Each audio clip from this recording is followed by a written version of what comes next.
This is Success Stories, a program of the Sorrell College of Business at Troy University. I'm Alan Mendenhall, Associate Dean of the Sorrell College and Executive Director of the Manuel H. Johnson Center for Political Economy. Success Stories is a program that highlights the lives and careers of people who have accomplished great things. And I'm very proud to have with me today Dean Reuter from the Federalist Society, who is a Senior Vice President and General Counsel for the Federalist Society. And we're going to talk a little bit about his career and about his latest book, The Hidden Nazi. Dean, thanks for joining me today. Well, it's great to be with you, Alan. Thank you so much for having me on the program. So here's the book. Let's see if I can hold it up for the camera. The Hidden Nazi. I guess I want to ask you, first of all, who is General Hans Kammler? Well, great place to start. He is the protagonist. He's the main character of the book. He's a Nazi thoroughly through and through, an ideologue. So he's not just a follower, he's a leader. And he's a Nazi general, an Obergruppenführer in their terms, within the SS. So he is as bad as it gets in terms of evilness. There was only one person in the final year of the war who became an Obergruppenführer, who achieved that rank, and it was Hans Kammler. He was, in short, the guy who helped make the Holocaust possible. He identified Auschwitz as the killing camp. He put the gas chambers and the ovens in. He then duplicated that work throughout the Third Reich at Sobibor and Belzec and Majdanek. So he was the one who provided the instrumentation of the Holocaust. A thoroughly evil guy. And then he went on to other things later in the war. Well, and so the book is about what happened to this person. Yeah. There was a death certificate, but he allegedly was not dead, and there are all kinds of possibilities about what happened to him, and you sort of explore that with your co-authors. How did you come to this story? How did you decide to start writing about this and researching about this? Well, if your viewers saw when you held up the book, there's three people on the cover, myself and two researchers and co-authors. One of them I've known from college, and he contacted me basically out of the blue about 15 years ago now. He had been researching this general, researching different stories of this general's death. They were inconsistent, obviously. If you get different factual accounts of how somebody died, something's going on. He's researching this general, and in his research, he finds our third researcher slash co-author, Dr. Colm Lowry. So I was approached originally as a lawyer by a friend to write a collaboration agreement so the two of them could share information about Hans Kammler. And that's how I got involved. But they started feeding me bits and pieces, describing just how spectacularly evil this guy was. That was easy to believe. But it wasn't easy to believe that maybe there was something fishy about his suicide at the end of the war, or that America had some involvement in that. And when they came to me, they didn't have the full story, but they had hints about it. And it was easy for me to be intrigued, given my family background. My family came here from Germany in the 1860s. So, during World War I and World War II, my family was on the side of the good guys, on the side of the liberators. But I still have this connection to Germany and this fascination with World War II. So it was easy for me to sort of get looped in. Well, and what was it like to collaborate on a project like that? Well, it was interesting. I mean, I call myself the principal author, which I think is fair. I wrote the book. But they did the mounds of research. They were researching this character for 10 years. Wow. And one of Dr. Colm Lowry's in Europe, Keith Chester's here in the United States. The research itself is just fascinating, the places you have to go, not just to the National Archives of different countries, but to small libraries, bases.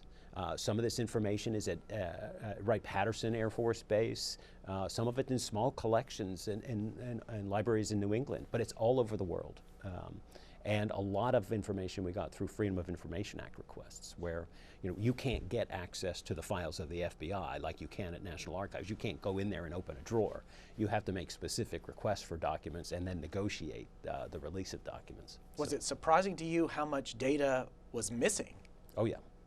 Yeah, we had one archivist, Alan, who said, with regard to Hans Kammler in particular, it's as if somebody came in and cleaned up the files. And that really helps point, I think, pretty firmly in the direction of a cover-up, not just a deal with the Americans, but later a cover-up. And it holds together because for 75 years, the world has believed this guy committed suicide at the end of the war. The Americans, we let the world believe that. But behind the scenes, we made a deal with him. Well, it's a fascinating account. Again, the book is The Hidden Nazi. I want to ask you about your time at the Federalist Society. You've been at the Federalist Society how many years now? That's not a clean answer because I was there for a year in 97, 98, then had a little interim period where I went back into the government, but I came back to the Federalist Society in January of '01. So it's well over 20 years is the way I would answer that. Well, the Federalist Society is itself a success story.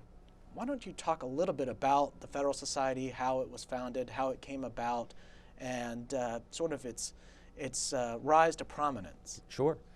It was founded in 1982 by a small cadre of law school students who looked around their campuses, and they were at elite law schools, Chicago, Yale, and decided that there aren't really any conservative voices on campus at the levels of the professors. So they decided to have a conference and invite some conservative and libertarian professors in to debate some of the issues of the day. This is 1982.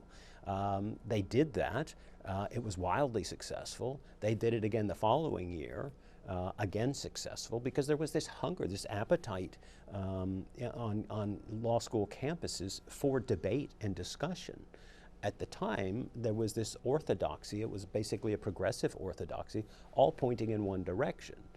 And no real disagreement about that, no exchange of ideas. And that's what the Federalist Society became, a forum for the exchange of ideas, where, and we've continued to do that over the past 40 years, bring people together to discuss important law and policy issues of the day. And how did you find your way to the Federalist Society? That's a great question. You know, I feel blessed to be working at the Federalist Society and to be working with my colleagues and the many volunteers and leaders we have.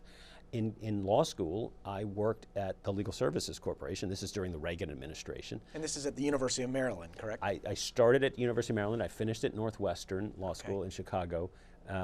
And during my actually second, third year of law school, and then for several years afterwards, I worked for Legal Services Corporation during the Reagan administration. If you don't know what the Legal Services Corporation is, basically the civil side of the Public Defender's Office. And President Reagan wanted to zero fund the organization and couldn't get that done. So the idea then was to do some monitoring and compliance. Working there, I met a fellow named John Meyer, who's the brother of Gene Meyer, who is the president of the Federalist Society. So working with his brother John, years later, he said, you ought to go work for the Federalist Society, and that was that.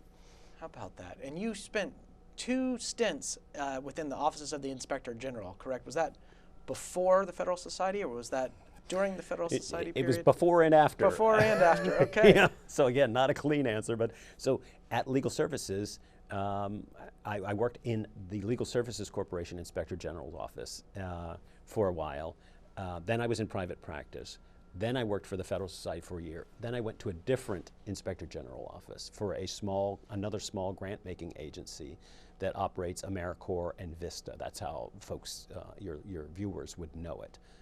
And the IG's office basically patrols federal agencies for fraud, waste, and abuse. That's their mandate. And most agencies, even the smaller agencies, have their own Inspector General.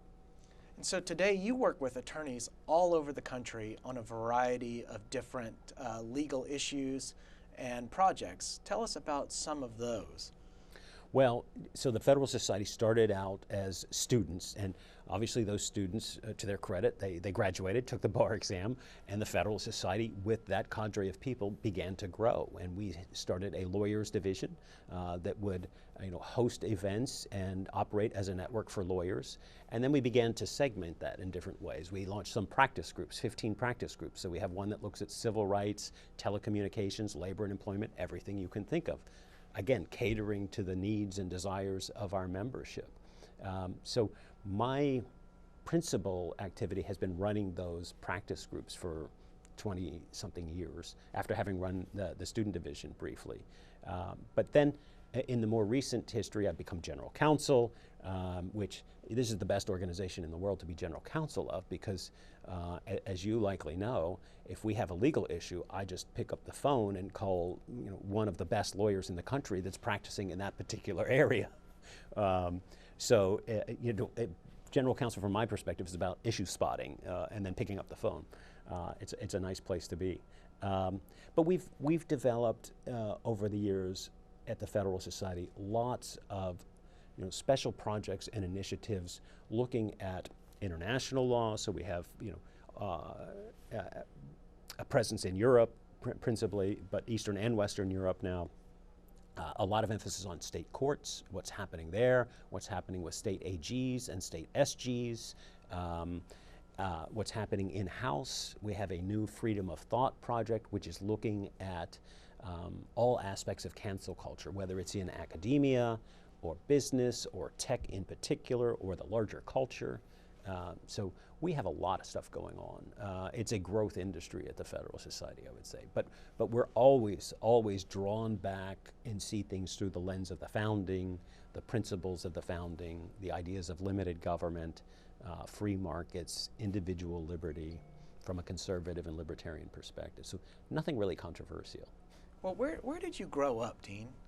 Well, my dad was an Army officer. Both my parents were from Cincinnati. So you moved around then? I moved around a fair amount, probably not as much as some military brats. I was born in Heidelberg, Germany, which, because my father was stationed there, which gives me a further affinity for World War II and all things German, because I come from German heritage. And then lived in Texas, Oklahoma, but then primarily on the East Coast. By the time I was in third grade, my father was ensconced in the Pentagon at Fort Belvoir and then Fort Detrick in Middle Maryland, Frederick, Maryland. And so what did you study in college before you went to law school? Well, that's a great question. My father was a PhD scientist. He was not a soldier. He was not a guy picking up weapons and firing at people. But at Fort Detrick, that's famously where he ended his career, and famously an installation for biomedical research and bioweapons and chemical weapons. And he didn't talk about his work, but that becomes an interesting element of the hidden Nazi, because Hans Kammler ends up in charge of all the secret weapons, including chemical weapons and biological weapons of the Nazis. But he was a PhD, and my mother always wanted to be a PhD, I think. So she went back to school, got her PhD in psychology. I started at school, in a small liberal arts school in Frederick, Maryland, with doing psychology. And I did what I needed to do to get that degree, and then I quickly thought, this is not for me. So I got a double major in psychology and political science. And when I got into political science and took one class on constitutional law undergrad, I knew that's what I wanted to do. I wanted to be a lawyer, and I wanted to focus on constitutional law issues if I could. I had no idea that I would end up at the Federalist Society or have the career I've had. That's been good fortune, I'd say. Well, I work with pre-law students pretty often. I've taken them on tours of the federal courthouse right down the street from where we're sitting. I've taken them through the Alabama Supreme Court and the other appellate courts, which are right down the street. I've taken them through the state capitol and helped them make decisions about whether or not to go to law school. I'm curious if you have advice to these types of young people who are considering law school, whether they should go, what factors they should consider in making that determination. Yeah. Do you have advice for those young people? Sure. I think, it depends. First, if you can get an internship at the Federalist Society, that is a great internship in terms of clarifying whether you want to be a lawyer or not. I think you have to get a sense of what you want to do. Do you see yourself practicing big law at a big firm? Do you see yourself in academia teaching others law? Or do you see yourself in a small town hanging out your own shingle or being part of a 10-lawyer firm? I think each of those have different trajectories. If somebody sees themselves in a small law firm, I would say go to a state school, the best state school you can get into in law school. If you want to be big law, you've got to go to one of the top 50 law schools. If you want to go into academia, you've got to go to one of the top 10 or 15 law schools and do really, really well and get a clerkship ideally with a federal court judge. So we have a lot of interns, we have a lot of young employees. I do get involved in those conversations. That's my general advice, but it needs to be customized depending on what sort of vision people have. I still think it's a good time to be a lawyer, and there is an awful lot you can do with a law degree that you can't do without one, especially in Washington. And it's not all about practicing law. It's not all about being in a law firm. It's about public interest law. It's about being at the Federalist Society or Heritage or Cato. or AEI, or the Hoover Institute. Well, I've noticed that the Federalist Society is developing chapters on undergraduate campuses, and I went to a Federalist Society event just down the road at Auburn University recently where Annie Donaldson-Talley, a mutual friend of ours, was speaking. That is a very interesting development to me. I find that fascinating. What prompted that change? As we've grown larger, we've always thought about what more can we do, and we have chapters in every accredited law school in the country and then some. That's about 200 chapters. And we have lawyers chapters at about 100 of the biggest cities in the country. So we've covered the landscape there. What we haven't penetrated is folks at younger ages. By the time people come to law school, our thinking is they're not quite fully formed, they're persuadable, but it would be nice to provide some real information on ideas and debate and discussion at the college level. And I think everybody's aware that colleges now are as intolerant of debate and discussion as they have ever been. It's shocking to me. So we always wanted to be reaching a younger crowd, but the scale is daunting. There are 200 law schools. There are thousands of colleges and universities. And you lose some quality control. I mean, you can understand that if we're trying to manage 200 chapter presidents, they've reached a certain age, they're adults, they're reasonable, they have pretty good judgment. It's a larger cadre of people at colleges and universities with less judgment, less experience. So it's a bit trepidatious. But there's definitely a need to provide that sort of critical thinking and opportunity for debate on college campuses now more than ever. So well, you probably know this, Dean, but we're going to host the first Alabama State Lawyers Convention, Federal Society Lawyers Convention, in September of this year. And I think it's really important because we've had so many key figures of the Federal Society right here in Alabama. I know Judge Bill Pryor on the 11th Circuit, when he was Attorney General of the state, founded the Montgomery chapter. And the Montgomery chapter flourished for a while. And I actually took over the Montgomery chapter in June 2013, and I've been running it ever since, just about 10 years. But I know Senator Sessions has been very involved in the Federal Society and many others. And we have some federal judges on the 11th Circuit, Kevin Newsom, Andrew Brasher, who have been very involved in the Federal Society. And I'm wondering how many states have that sort of relationship with the Federal Society, and you work very closely with. I know there are different dynamics at play in a sort of fractured country at the moment, but you've developed great relationships with lawyers in certain states in particular, and I'm wondering what other states are like Alabama. Well, Alabama's really strong, I will say that. And the idea of statewide conferences or regional conferences is fairly new. You mentioned city chapters here, there, and everywhere that do their own thing, but now it's become more fashionable, and importantly so, to do a statewide conference. Florida is the king of statewide conferences, Florida and Texas, I would say. Texas might not concede that. But in terms of the people that show up, Florida's pushing 1,000 people for their statewide conference. They're extremely strong. Texas is extremely strong. A lot of times it depends on the mechanisms of state government and the law schools within a state, and just basically the legal culture as it exists. It's very difficult for us probably to do a statewide conference in North Dakota, not because of the politics, just because of the geography. Difficult for us to do one in Connecticut because of the politics, probably, and a critical mass of aligned lawyers. But Alabama is, a top 10 state for sure, I would say, and very few have somebody like Bill Pryor in their DNA. Very few states do. Well, and we have the good fortune of having warm weather year round, and if you're talking about a North Dakota, you have to eliminate several months from the calendar as possibilities for hosting those conferences. Very true. When you were in law school, what was your favorite subject? Constitutional law. Constitutional law. Constitutional law. And I tell you, I got to Northwestern. I was in a seminar, and Northwestern is such an impressive law school. It's downtown in the Loop, but I had a seminar in the Wigmore room. It was the office of Wigmore. who wrote the textbook on evidence. They've got cases full of textbooks written by their professors. But I was in a seminar with Professor Michael Perry, and he kept telling us about the living Constitution. And I thought, I'm just a regular kid. I don't understand this. I can't make sense of this. I'm not smart enough. And then I realized this doesn't hold together as a theory. But I love ideas like that. I love hearing about things like that and trying to think about them critically. What do you think the biggest change in legal education has been during your career? Would it be the rise of originalism and textualism as sort of operating principles? I think that's the biggest change in the legal culture. That has permeated the practice of law and critical thinking and the way judges approach cases and the way people argue cases to judges. I'm not sure how much that's permeated the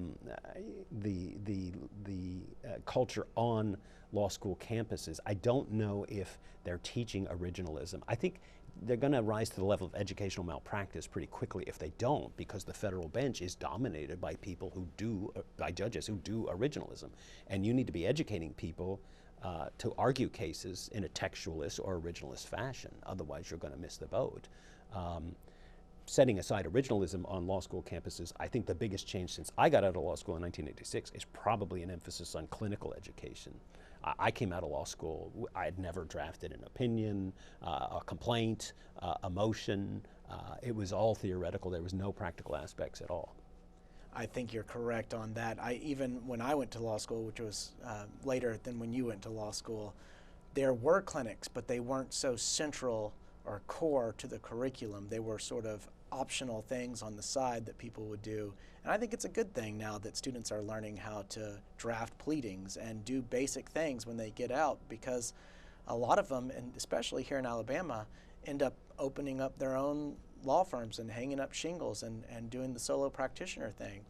And that's difficult to do if you haven't learned those other skills first. You'd Right. have to sort of apprentice under another attorney, even though you've already gone to law school, and it would seem to be duplicative, that you have to get an education, pay for it, and then go learn how to actually do the thing that you were supposed to learn while you were in school. And that would be doing students a disservice and forcing them to pay a lot for law school in order to just then go out and make a lot of hard sacrifices in order to learn what it is they need to do to become practicing lawyers. Yeah.